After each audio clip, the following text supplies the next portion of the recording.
طرح ڈھال آپ کر دیتے ہیں جنگ میں برستے ہوئے تیروں کے سامنے، تو وہ تیر ڈھال سے ٹکرا کے گر جاتے ہیں اور آپ کو نقصان نہیں پہنچتا، تو روزہ بھی آتش دوزخ سے ڈھال ہے، جہنم کی آگ سے بچانے والا ہے۔ روزے دار کو اللہ کی خاص رحمت نصیب ہوتی۔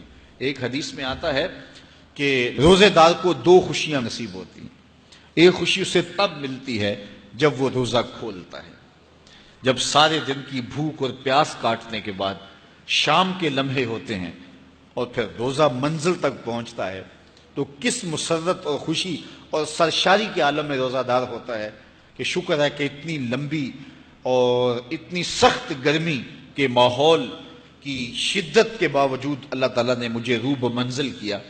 تو اس وقت ایک احساس اس کے ساتھ جڑا ہوتا ہے، اور پھر جب وہ ٹھنڈا اور میٹھا مشروب اپنے کام و دہن میں ٹپکاتا ہے اور وہ ٹھنڈا میٹھا مشروب اس کی رگوں کو تر کرتے ہوئے معدے کی طرف بڑھ رہا ہوتا ہے، اس کی زبان بولے نہ بولے دل اللہ کا شکر ادا کر رہا ہوتا ہے، اس کا ایک ایک عضو بدن رب کا شکرانہ ادا کر رہا ہوتا ہے۔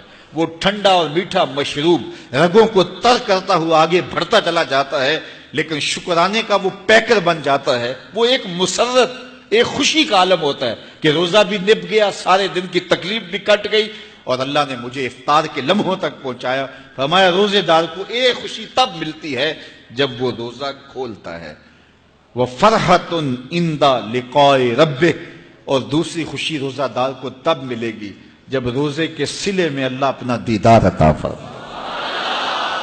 بنی آدم کے جتنے بھی عمل ہیں 10 سے لے کر 700 گنا تک اس کا ثواب اولاد آدم کو اس کا دیا جاتا ہے۔ جتنا گڑ ڈالو اتنا ہی میٹھا، تو بعض کو 10 گنا، بعض کو 70 گنا، بعض کو 100 گنا، بعض کو 700 گنا، تو 10 سے لے کر 700 گنا تک بندے کے اعمال کا صلہ دیا جاتا ہے۔ لیکن میرے حضور نے فرمایا لیکن روزہ جو ہے اللہ فرماتا ہے وہ میرے لیے ہے اور اس کا اجر میں خود عطا کروں۔ جب وہ خود عطا کرے گا تو کتنا عطا کرے گا؟ سخی اتنا بڑا ہو تو پھر کیا عطا کرے گا؟ بلکہ بعض نے اس کو عجزی بہی کی بجائے عجزہ پڑھا ہے بصیغہ مجہول، کہ روزہ میرے لیے ہے اور اس کی جزا میں خود ہوں۔ باقی اعمال کی جزا جنت ہے، جنت کی نعمتیں ہیں اور بہت کچھ ہے، لیکن روزے کی جزا میں خود ہوں۔ اور جس کو وہ خود مل گیا پھر جنت میں مل گئی، جنت والا جو مل گیا پھر جنت میں مل گئی، جنت کی نعمتیں بھی مل گئیں۔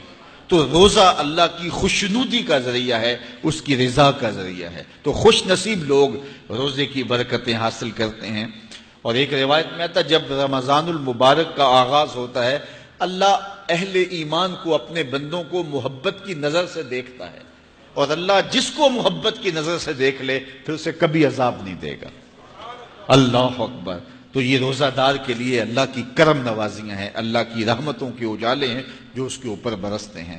تو میں اور آپ اس ماہ انور کو، اس ماہ نور کو اس طرح سے گزاریں کہ ہمارے اندر کے پاپ دھل جائیں، ہماری غلاظتیں گناہوں کی مٹ جائیں، ہمارا سینہ صاف ہو جائے، ہم اہل ایمان کے لیے کشادہ دل ہو جائیں، ہمیں جو ہے وہ جھوٹ سے، تکبر سے، بخل سے، ریا سے اور دیگر امور بد سے اجتناب کرنے کی عادت پڑ جائے۔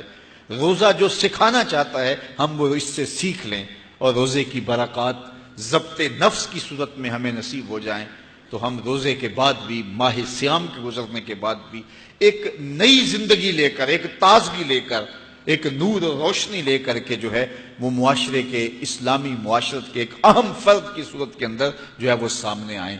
تو اللہ اس ماہ صیام کی برکتیں ہمیں نصیب فرمائے۔ ہر سال مہینہ آتا ہے، گزر جاتا ہے، ہم پورا مہینہ بھوک کاٹتے ہیں اور پھر وہاں کے وہاں ہی کھڑے رہتے ہیں، تو پھر ہمیں سوچنا چاہیے، لیکن اگر تبدیلی آتی ہے تو پھر شکریہ ادا کرنا چاہیے۔ آج کی اس تاریخ میں ہم عزم کر کے اٹھیں کہ ہمارا یہ ماہ صیام ہماری زندگی میں ایک سنگ میل ثابت ہوگا، اور ہم ایک نئے باغپن کے ساتھ، نئے عزم کے ساتھ یہ مہینہ گزاریں گے اور ضبط نفس سیکھیں گے اس مہینے سے۔